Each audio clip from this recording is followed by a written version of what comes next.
543 जवान मारे गए, उसकी रिस्पॉन्सिबिलिटी डेफिनेटली मैं कहता हूँ पाकिस्तान ने कैप्चर के लिए ऐसे मार दी। मगर दो कारण इसके और हैं।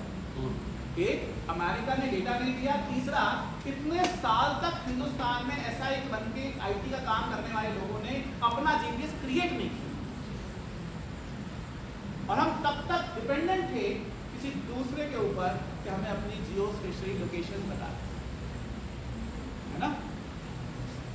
तो क्या हमारा आईटी डिपार्टमेंट, क्या हमारे आईआईटीज, क्या हमारे रिसर्च स्कॉलर्स, क्या हमारे टेक महिंद्रा, क्या हमारा टीसीएस, विप्रो ये काम कर सकता था? अरे अमेरिका के लिए तो कर ही रहे थे, IBM, माइक्रोसॉफ्ट, SAP सबके ऑफिस इंडिया में तो खुदे, है ना। तो हम तो बना ही रहे हैं ना दूसरे के लिए, अपने लिए भी बना लेते हैं। आज IIT तिरुपति को नाविक नाम से इंडियन जीपीएस का प्रोजेक्ट मिला था, जो आज एक रियलिटी बन चुका है। लावा के मोबाइल पे हम लोग जो उनका एक इंडिजिनियसली बिल्ट चिप है उसको इंस्टॉल कर चुके हैं। उसके ऊपर Indian navy, army, air force, BSF वो एक उसको नेविगेटर की तरह यूज़ कर रहे हैं, क्योंकि वो लोग वो मोबाइल में कैमरा या यूट्यूब नहीं देखता, उनको उसमें करेक्ट नेविगेशन के थ्रू लोकेशन देखती। तो कुछ चीज़ें फिर से आ जाते हैं कि रिवोल्यूशन के टाइम पे जब ट्रांसफॉर्मेशन होता है तो सबसे पहले टेक्नोलॉजी चेंज होती है, टेक्नोलॉजी के साथ साथ सोशल स्ट्रक्चर चेंज होता है और बिजनेस सिनेरियो चेंज होते हैं, और ये तीनों ही इन तीनों टाइम पे हुए। अब लेटेस्ट टेक्नोलॉजीज के दौरान अब हमारे को ये सोचना है कि हम अपने प्लेटफॉर्म कैसे क्रिएट करें। आप सब लोगों ने चैट जीपीटी यूज किया है? Yes sir. और डीपसीक? यस सर, है ना, किया है। अब आप आज मेरी तरफ से जाके क्वेश्चन करेंगे, चैट जीपीटी से पूछिए कि when the atomic theory started in the world. The moment you're going to start ask this question, the chat GPT is going to give the answer. There was a person called John McCurtain in the United Kingdom. He started something called atomic theory. Correct? अगर आप यही चीज DeepSeek से पूछेंगे तो DeepSeek अपनी एक theory देगा। आज मुझे आर्टिफिशियल इंटेलिजेंस एक मौका लगता है इंडिया को अपना करेक्ट नरेटिव लिखने के लिए। हम लोग भारत जीपीटी बना रहे हैं। क्या बना रहे हैं? हम लोग उसमें 5 करोड़ मैन्युस्क्रिप्ट्स ऐड करेंगे। वो मैन्युस्क्रिप्ट जो है वो वेद हैं, उपनिषद हैं, उनके टाइप के हमारे संस्कृत के डिफरेंट जो मैन्युस्क्रिप्ट्स थे वो सब हैं। जब आप भारत जीपीटी से पूछेंगे कि who started the atomic theory, वो कहेंगे आज से 2500 साल पहले महर्षि कर्नाड ने इन किताबों में, इन श्लोकों में एटॉमिक थ्योरी के बारे में लिखा। और उसके इतने सालों के बाद लंदन में ये जॉन मैकर्टन आए जिन्होंने उसको फर्दर आगे एनहांस करने का प्रयास किया। Is it correct? With proof. इसका मतलब ये है कि आप सब लोगों को इंडियन जीपीटी के हिसाब से इंडिया के लिए, क्योंकि आप सब लोग इंटेलिजेंट हैं, मुझे यहाँ जीपीटी या एआई नहीं सिखाना। आपको पता है कि हमें डेटा सेट्स क्रिएट करने पड़ेंगे। अगर वेस्टर्न डेटा सेट होगा तो वेस्टर्न इन्फ्लुएंस पे होगा, अगर चाइनीज डेटा सेट होगा तो चाइनीज इन्फ्लुएंस के साथ होगा, अगर वो अपना LLM बनाएगा तो अपने तरीके से बनाएगा। हमें आज अपने नरेटिव सेट करने हैं। हमें आज देश के अंदर 90% प्रॉब्लम्स, लोग को कहना है, एक NGO चलता है, वो कहता है कि जुडिशरी के डिलेज की वजह से सबसे बड़ा प्रॉब्लम तो क्या है? जस्टिस जीपीटी शुरू करनी।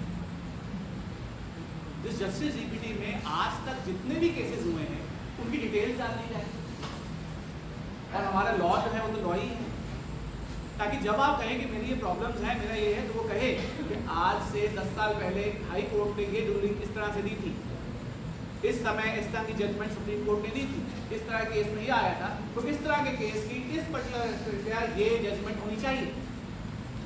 Correct sir? तो लॉयर्स के बड़े दिक्कत हो जाएंगे सर। मैं तो अभी टीचर्स के लिए करने वाला हूँ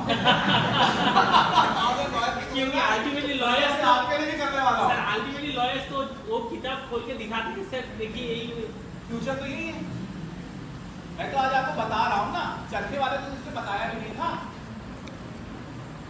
चरखे वाले को किसने बताया? गूगल, मैं तो आपको बता रहा हूँ कि टेक्नोलॉजी ये चेंज ला रही है। आप सब लोग जो हैं बहुत लोग होंगे जो कि 1986 87 में पैदा भी नहीं हुए होंगे। उस समय राजीव गांधी जी की सरकार थी। राजीव गांधी जी ने कहा मैं कंप्यूटराइजेशन करूंगा रेलवे का, मैं बैंकिंग सिस्टम को कंप्यूटराइज करूंगा। इंडिया में स्ट्राइक हो गई, दिल्ली बंद हो गया, पूरे भारत में रेलवे और बैंकिंग सिस्टम बंद कर दिए गए। क्यों? हमें कंप्यूटराइजेशन नहीं चाहिए। कंप्यूटराइजेशन के आने से नौकरी जाएंगे, कि नौकरी जाने से क्या होगा, उन लोगों का क्या होगा। आज आप इमेजिन कीजिए कंप्यूटराइजेशन नहीं होती बैंकिंग में, रेलवे में कंप्यूटराइजेशन नहीं हो पाती, क्या ये पॉसिबल था? सेम इसी तरीके से आप टेक्नोलॉजी की ग्रोथ को रोक नहीं सकते। टेक्नोलॉजी अपने आप में सोल्यूशन लाएगी, आपको तैयार होना है। करेक्ट? तो लॉयर्स की जॉब खतरे में आ गई। इसी तरह से चार्टर्ड अकाउंटेंट के लिए कुछ टैक्स जीपीटी बन रहा है। वो टैक्स जीपीटी जो है वो आपको सारे tax related, corporate tax, government tax सब कर देगा। अब क्योंकि आप मुस्कुरा रहे हैं तो मेरे को बताना पड़ेगा कि फ्यूचर ऑफ एजुकेशन के ऊपर मेरा लेक्चर क्या है। तो एक नीसा नाम का इंस्टीट्यूशन है, नेशनल इंडिपेंडेंट स्कूल एसोसिएशन, जहाँ करीब करीब 1 लाख स्कूल्स का एक एसोसिएशन है। उन्होंने बड़े प्यार से मुझे इन्वाइट किया कि सर आप आइए और हमें फ्यूचर ऑफ एजुकेशन के बारे में लेक्चर दीजिए। 15 मिनट का स्लॉट था, कीनोट स्पीकर था, पहला लेक्चर मेरा था। तो मैंने सर 2 चीज़ें की, आप लोगों को ये जानकारी होनी चाहिए मगर फिर भी मैं देता हूँ। जर्मनी में अल्जाइमर डिजीज़ के लिए, अल्जाइमर एक डिजीज़ होता है इसमें मसल्स पे कंट्रोल खत्म हो जाता है और बॉडी शेक करने लगती है। अल्जाइमर डिजीज़ के लिए एक चिप क्रिएट करी गई है। वो चिप जो है आपके ब्रेन में इंस्टॉल कर दी जाती है। उस ब्रेन से जब वो चिप जो है ब्रेन में इंस्टॉल कर दी जाती है, वो चिप आपके मसल्स को कंट्रोल करता है, क्योंकि जो सिग्नल्स हैं वो ब्रेन से इंटरफेस कर पाते हैं। ठीक है, आज ये प्रिस्क्रिप्शन में देना अलाउ कर दिया गया जर्मनी में। अगर किसी को अल्जाइमर है तो उसको वो चिप फिट करी जा सकती है। इसका मतलब क्या है कि आप brain to ice integrated circuit का प्रोटोकॉल लिख पा रहे हैं, आप ब्रेन को इंस्ट्रक्ट कर पा रहे हैं। मैं फ्यूचर में पढ़ाई इस चिप के थ्रू कराऊंगा। आप रामायण पढ़ना चाहते हैं, लीजिए नोट। आप मैथमेटिक्स नहीं पढ़ना चाहते हैं, नोट। इसका मतलब ये है कि टीचर की जरूरत नहीं है। अब एक और चीज बताइए, आपने वर्चुअल रियलिटी का वो देखा है? आप जैसे उसे लगाते हैं तो आप उस शो में चले जाते हैं, आपको पहाड़ दिखने लगते हैं, आपको कुछ दिखने लगता है, आप कुछ और लोगों से बात करने लगते हैं। जैसे होता है वही इमेजिन कीजिए, उसकी कॉस्ट में 250 रुपये पे ले आता हूँ। जिस दिन मैं उसकी कॉस्ट 250 रुपये में ले आया, हर आंगनबाड़ी, हर सरकारी स्कूल, हर पब्लिक स्कूल उस गैजेट को पहनेगा। आज सरकार इतने करोड़ों रुपए खर्च करती है पढ़ाई में, उस तरफ आप सबको वो गैजेट दे देंगे। उस गैजेट को पहनने के बाद कोई भी जना किसी भी वर्ल्ड के कोने से किसी भी भाषा में बात करेगा, आप उसे अपनी भाषा में सुनेंगे। एक भाषिनी नाम का सर एक प्रोडक्ट क्रिएट हो चुका है जो कि लैंग्वेज ट्रांसलेटर है। आप चाहें तो भाषिनी को चेक कर लें, AICTE ने इसको करा है और हम कई चीज़ें उससे ट्रांसलेट कर रहे हैं। 90-95% तक करेक्शन आ गई है, धीरे धीरे उसमें और आ जाएगी। उसका नेक्स्ट स्टेप क्या होगा कि मैं दिल्ली में बैठा बात करूं, बिहार में मैथिली या भोजपुरी, तमिलनाडु में उसके एक्सेंट, उसकी डायलेक्ट, असम में असम में, यहाँ पर आपकी भाषा में। आप उसे अपनी लोकल लैंग्वेज में, लोकल डायलेक्ट में, लोकल एक्सेंट में सुनेंगे। तो इस बिल्डिंग की जरूरत पड़ेगी नहीं। उस बिल्डिंग की जरूरत नहीं पड़ेगी कि आप कहीं भी किसी भी जगह जहाँ इंटरनेट एक्सेस हो और जहाँ आप उस गैजेट को पहन सकेंगे, वहाँ से आप अपनी पढ़ाई करेंगे, है ना? This is the future of education and it's not too far. Do not think कि हमारे बाद होगा कभी, वो हमारे सामने ही होगा।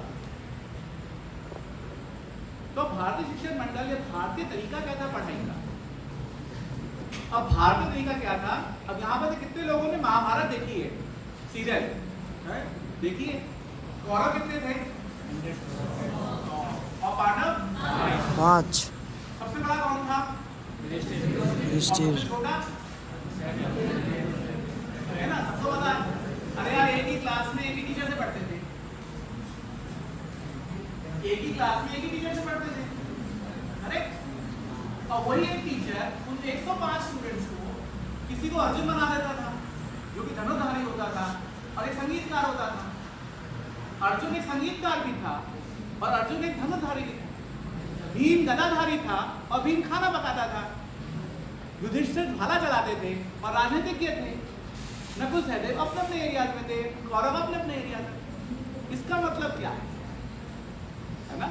एक टीचर 105 स्टूडेंट्स, अलग अलग एज, अलग अलग कैपेबिलिटीज, अलग अलग टीचिंग, है ना? ये सच है ना, झूठ तो नहीं है।